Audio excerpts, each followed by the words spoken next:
Hello everyone, this is Vipul Purohit. Welcome you all again to my YouTube channel. My dear friends, in the first part of coordination chemistry, I had explained you about basically the difference between double salt and complex compound. Now we move ahead in this second session of coordination chemistry, and as you can check it out, what are we going to discuss? Yes, it's basic terms, or what we call it as terminologies involving coordination compounds, or that is what we talk about coordination chemistry. So here we begin with, my dear friends, the first term, and that is called as a complex ion.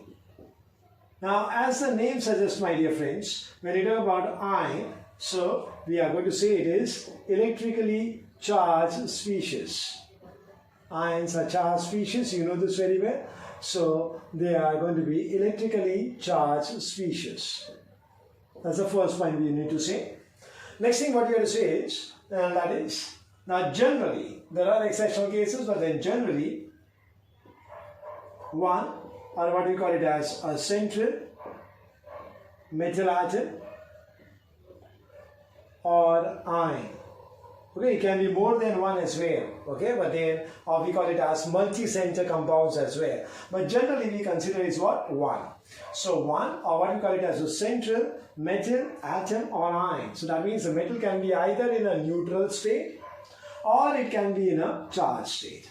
And when I talk about a charge on a metal, so you guys know very well that we are talking about a positive charge. So in this complex ion, what we say is one, or a central metal atom or ion is surrounded by group of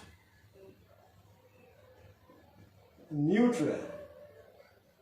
That means without any charge. Okay, so group of neutral and or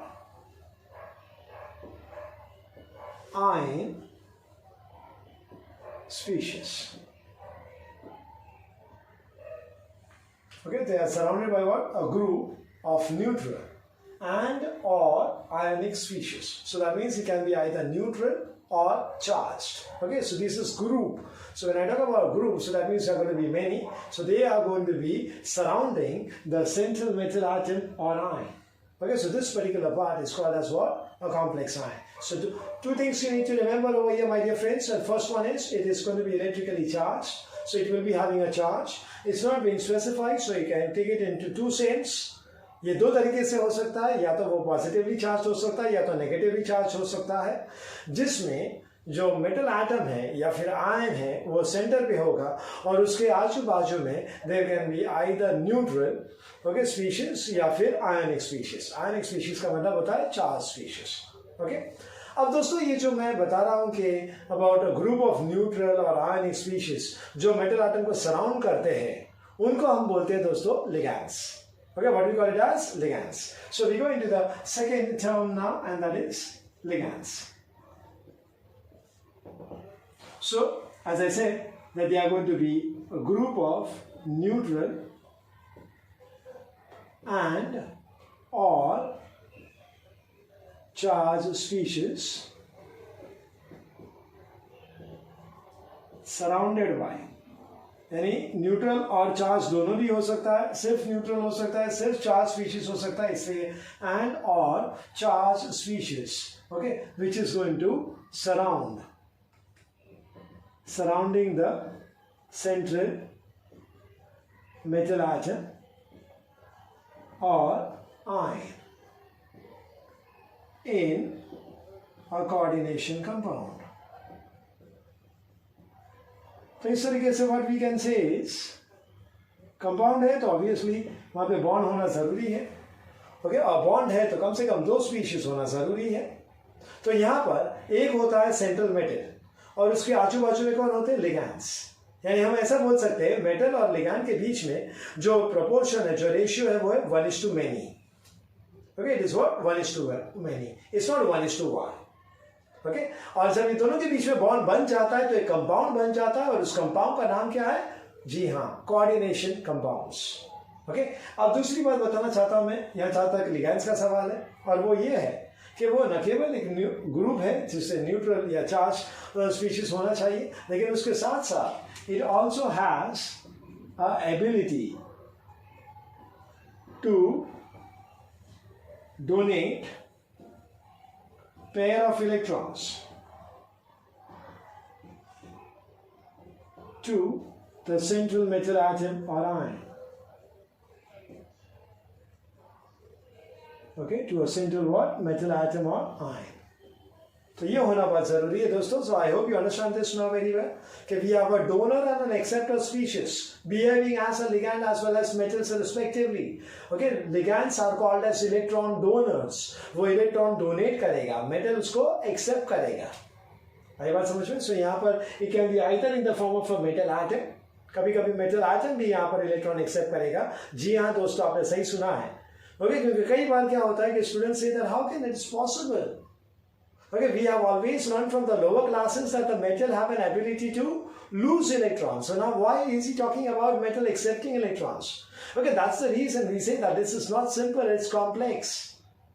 Okay, the bonding, the type of bonding that we are going to talk about is different. तो यहाँ पर metal atom के पास भी काबिलियत होती है, of course, conditions apply.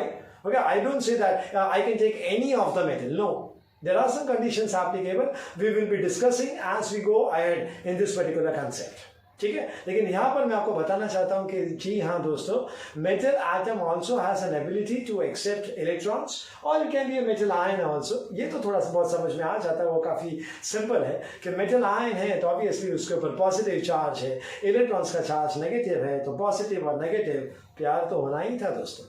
Okay, तो वो एक्सेप्ट कर सकता है, लेकिन मेटल एटम भी इलेक्ट्रॉन्स एक्सेप्ट कर सकता है और उसे हम कोऑर्डिनेशन कंपाउंड्स कहते हैं. ओके, सो ये है अबाउट लिगैंड्स. अब जैसे मैंने बोल दिया, लिगैंड्स के डेफिनेशन में मैंने एक शब्द का प्रयोग किया था और वो हो जाता है अभी तीसरा, the third terminology when we talk about coordination chemistry. Yes my dear friends, you guessed it right, and that is going to be coordination compounds. Okay, so we go into the third category और the third term, और हम क्या बोलते हैं उसको? Coordination compounds. तो what are coordination compounds are? एक बात तो आपको समझ में आ गया, कंपाउंड्स है तो बॉन्ड होना जरूरी है, और इस ये दो डेफिनेशन के बेसिस पे भी आपको समझ में आ गया है कि यहाँ पर जो हम बॉन्डिंग की बात कर रहे हैं वो बात कर रहे हैं between what? The metal as well as ligands, जिसका प्रोपोर्शन क्या है दोस्तों? कम ऑन फास्ट, इट्स 1:1 के 1:many? Oh yes, it's 1:many. So coordination compounds में हम ये बोलेंगे कि the number of groups neutral और चार्ज, यानी हम इसे सिंपल शब्दों में क्या बोलेंगे? Ligands. The number of ligands which are being bonded to the central metal atom और the ion is going to be beyond the number possible on the basis of two simple types of bonding that you have heard. Yes, and that is on the basis of ionic or what we call it as covalent bonding. Okay, ionic or what we call it as covalent bonding. Understood this, my dear friends? अभी मैं आपको इसको और सरल भाषा में बताना चाहूँगा, and that is coordination compounds. जैसे मैंने आपको बताया है कि वो मेटल और लिगैंड के बीच में बॉन्ड बनता है. ओके, 1:many का प्रोपोर्शन है. तो यहाँ पर जो बॉन्डिंग हो रहा है, जो नंबर ऑफ लिगैंड्स है जो मेटल के आजू बाजू में है, वो जो नंबर है वो हम उसे जस्टिफाई नहीं कर सकते हैं on the basis of what? Simple bonding, that is ionic bonding या covalent bonding. Beyond the number possible, यानी ionic bond को अगर नजर में रखें या covalent bond को नजर में रखें तो मेटल कितने और स्पीशीज के साथ बॉन्ड बना सकता है, उससे कहीं ज्यादा लिगैंड्स मौजूद है मेटल के साथ जो बॉन्ड बना रहा है, और ऐसे कंपाउंड्स को हम क्या बोलते हैं? Coordination compounds. ओके, जब एक आम इंसान की समझ से बाहर है तो हम उसे क्या बोलते हैं? कॉम्प्लेक्स. उसी तरीके से यहाँ पर भी वही है दोस्तों कि जब हम आयनिक बॉन्डिंग या कोवेलेंट बॉन्डिंग की बात करते हैं, हम बेसिकली सिंपल कंपाउंड्स के बारे में बात करते हैं. ओके, और यहाँ पर ये कॉम्प्लेक्स है, यानी जो आम जो बॉन्डिंग है उससे कहीं ज्यादा. ओके, तो जैसे हम बोलते हैं ऐसा कि एक साधारण इंसान की जब सोच खत्म होती है, वहां से एक असाधारण इंसान की सोच शुरू होती है. तो जहां पर ये मैक्सिमम बॉन्डिंग का एक्सप्लेनेशन, जस्टिफिकेशन कंप्लीट होता है on the basis of ionic and covalent bonding, वहां से फिर कोऑर्डिनेशन बॉन्डिंग शुरू होता है. Okay, and that is what we say over here. So I hope you have understood this very well. कि जितने लिगैंड्स है जो मेटल के आजू बाजू में जुड़े हुए हैं वो कहीं ज्यादा है किसके कंपैरिजन में, किसके आधार पर, आयनिक और covalent bonding. So such compounds are basically called as what, coordination compounds. Okay, और एक और बात बताना चाहूंगा दोस्तों यहाँ पर, and that is these compounds contain at least one, कम से कम एक कोऑर्डिनेट कोवेलेंट बॉन्ड. ये तीसरा टाइप का बॉन्ड है. आप लोगों ने लोअर क्लासेस में इसके बारे में जरूर सुना होगा. ठीक है, where we have got a donor as well as an acceptor. Yes my dear friends, so यहाँ पे मैंने क्लियरली बता दिया है कि donor are going to be ligands, the acceptor is going to be a metal. So that दोनों के बीच में जो बॉन्ड बनेगा वो आयनिक बॉन्ड नहीं बनेगा, वो कोवेलेंट बॉन्ड नहीं बनेगा, वो बनेगा कौन सा, कोऑर्डिनेट कोवेलेंट बॉन्ड. और दूसरी बात बताना चाहता हूं दोस्तों, और वो ये है कि कई बार एक दिमाग में ऐसा हो जाता है, ओके, गलत फहमी सी आ जाती है दिमाग में कि coordination compounds what are those, and they just say that simple words it is कि whatever the species are going to be present in those particular compounds, they are all going to be bonded by means of a coordinate covalent bond. And all the bonds are going to be a coordinate covalent bond. No, my dear friends, it's not like that. कम से कम एक bond होना चाहिए जो coordinate covalent है. यानी उसके मतलब क्या बताना चाहता हूं मैं आपको कि आयनिक या कोवेलेंट बॉन्ड भी हो सकते हैं उसमें, लेकिन कम से कम एक कोऑर्डिनेट कोवेलेंट बॉन्ड होना चाहिए. और आप जानते हो अच्छी तरीके से हम उसे रिप्रेजेंट करते हैं not bye means of a simple dash but by means of what, an arrow. और एरो है तो डायरेक्शन है दोस्तों, दिशा है. और जब हम दिशा की बात करते हैं तो आप ये भी जानते हो अच्छी तरीके से कि वो एक जगह से दूसरी जगह कहाँ जा रहा है वो हमें बताएगा. तो यहाँ पर ये जो एरो है उसका जो दिशा है, उसकी जो डायरेक्शन है, that is going to be from donor to acceptor. यानी अगर हम यहाँ पर M मतलब मेटल लिखे और L मतलब लिगैंड लिखे तो मैं जो कोऑर्डिनेट कोवेलेंट बॉन्ड है bye means of an arrow तो मैं ऐसे दिखाऊंगा, like this. So the arrow is going to be going from ligand to the metal. Ligand is a donor and the metal is going to be what? An acceptor. So this is going to be called as a coordinate covalent bond. Alright. So I hope you have understood up to this these three terms, my dear friends, so far under coordination chemistry, what we call it as basic terms or what we call it as terminologies. So उसमें पहला है complex ion, the second one is going to be ligands, and the third one is going to be coordination compounds.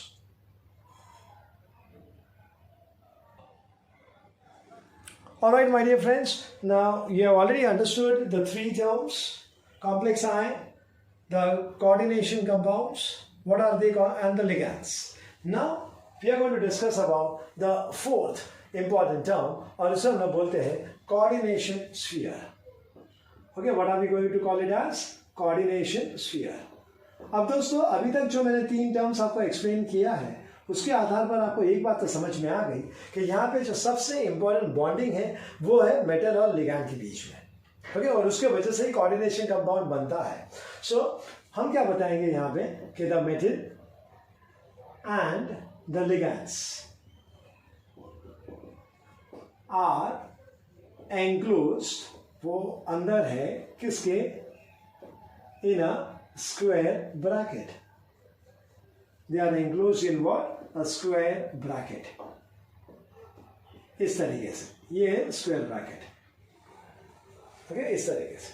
जो cricket के शौकीन है तो आपको मालूम होगा कि जब एक on field umpire third umpire की तरफ इशारा करता है तो वो ऐसा करता है. तो ऐसे ही कुछ यहाँ पर भी है. सो इसके अंदर कौन होता है? यस, जो ये पूरे कोऑर्डिनेशन कंपाउंड्स को बनाने के लिए जरूरी है, और वो है metal as well as ligands.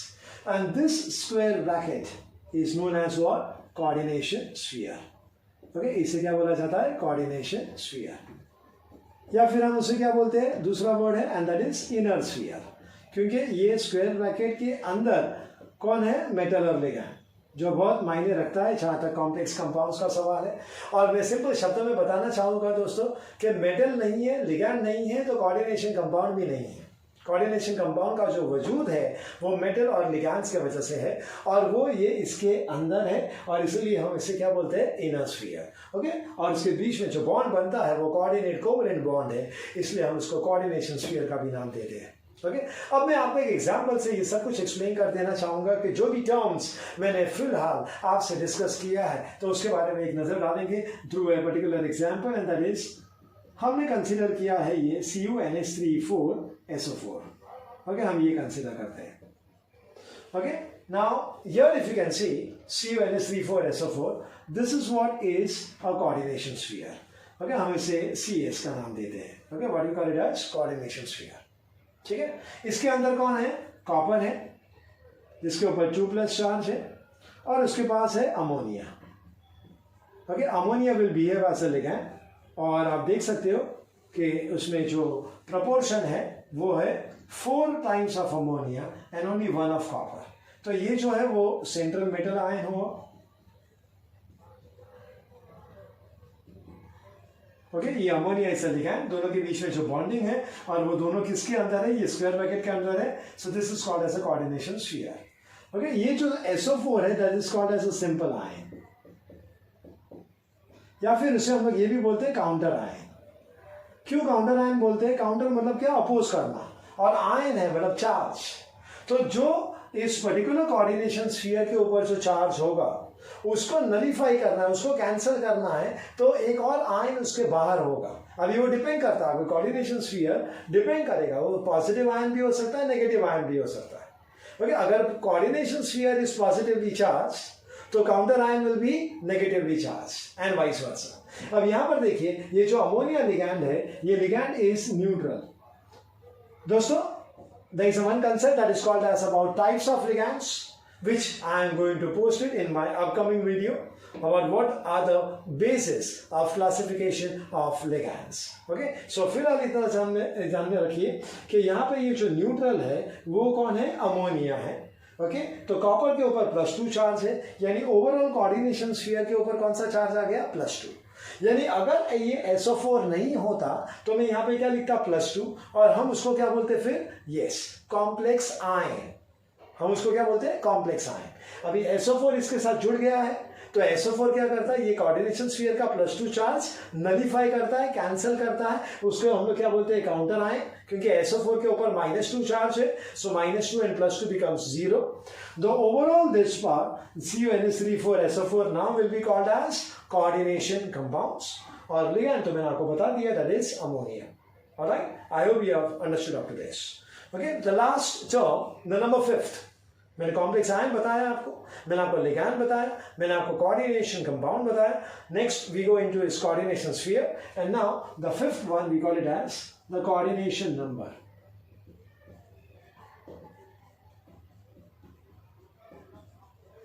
Okay, what we call it as coordination number, और इसे हम लोग CN का नाम भी देते हैं। It's not cyanide my dear friends, please don't misinterpret. Okay, cyanide होता तो Cn माइनस लिखा जाता, लेकिन it is only CN over here. So here in this case what we say is the number of donor atoms or donor species we can call it as, क्योंकि कभी कभी charges भी होता है। So number of donor atoms or species of the ligands bonded to the central metal atom और ion, उसको हम क्या बोलेंगे, कोऑर्डिनेशन नंबर। ओके, लिगैंड्स के पास डोनर एटम्स होना जरूरी है, because what is the role of a ligand my dear friends, yes, and that is to donate electrons. So it should have donor species which can be either in the atomic state or it can be in ionic state. So the number of donor species of the ligands, okay, number of donor species of the ligands which is bonded, bond बनाता है, कौन सा bond बनाता है, GS, coordinate covalent bond, किसके साथ बनाएगा, central metal के साथ, उसे हम लोग क्या बोलते हैं, कोऑर्डिनेशन नंबर। दोस्तों एक बात बताना चाहता हूं यहां पर मैं आप लोग, कई बार स्टूडेंट्स क्या लिखते हैं कोऑर्डिनेशन नंबर में, बहुत सिंपल लिख देते हैं number of ligands bonded to the central metal ion, that is called as a coordination number. Okay, ऐसा मत कीजिएगा please. Okay, don't do that way, write systematically. Many times, the students have that ability. Okay, whenever the question paper is there and the students answer the questions, they are writing the answers in such a way जैसे वो एहसान कर रहे हैं teacher के ऊपर.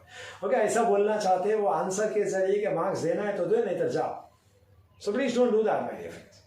Okay, try to be very systematic as much as possible. Okay, तो इसमें फर्क है दोस्तों between the number of donor atoms of the ligands and the number of ligands. वो आपको ज़्यादा अच्छी तरीके से समझेगा in my coming video, which I'm going to post it, and that is where I'm going to discuss about the types of ligands. Okay, जब मैं एक पर्टिकुलर लिगैंड की बात करता हूँ, ज़रूरी नहीं है कि एक लिगैंड के पास एक ही डोनर आटम हो, उसके पास एक से ज़्यादा भी डोनर आटम हो सकता है. तो उस तरीके से फिर नंबर में चेंजेस आएगा. इसलिए फिर मैंने स्पेसिफाई किया यहाँ पर, it's not the number of ligands, it is the number of donor atoms of the ligands. आई बात समझ में? और जैसे मैंने बोला है आपको, अगर कोई कंफ्यूजन होगा आपके दिमाग में तो अभी फिलहाल उसको कहीं कोने में रखिएगा. ओके, और फिर जब मेरा नेक्स्ट वीडियो आएगा तो जिसके बारे में मैं बात करूंगा अबाउट टाइप्स ऑफ लिगैंड्स, तो वो डाउट को बाहर आने दो, और वो इतना बाहर आएगा कि वो सीधा आपके दिमाग के बाहर चला जाएगा, पूरा क्लियर हो जाएगा. Okay, what exactly is the difference between the number of ligands and the number of donor atoms of the ligands? तो हम यही एग्जाम्पल पे वापस जाएंगे. CuNH3,4SO4. तो यहाँ पर जैसे लिगैंड मैंने ऑलरेडी स्पेसिफाई किया है, अमोनिया है. अमोनिया में जो दो एटम्स है, एक है नाइट्रोजन और दूसरा हाइड्रोजन. लेकिन दोस्तों यहाँ पे तो डोनर एटम इज नाइट्रोजन, क्योंकि आपको पता होगा कि लिगैंड्स के बारे में मैंने क्या बोला था कि they are the species having an ability to donate a pair of electrons.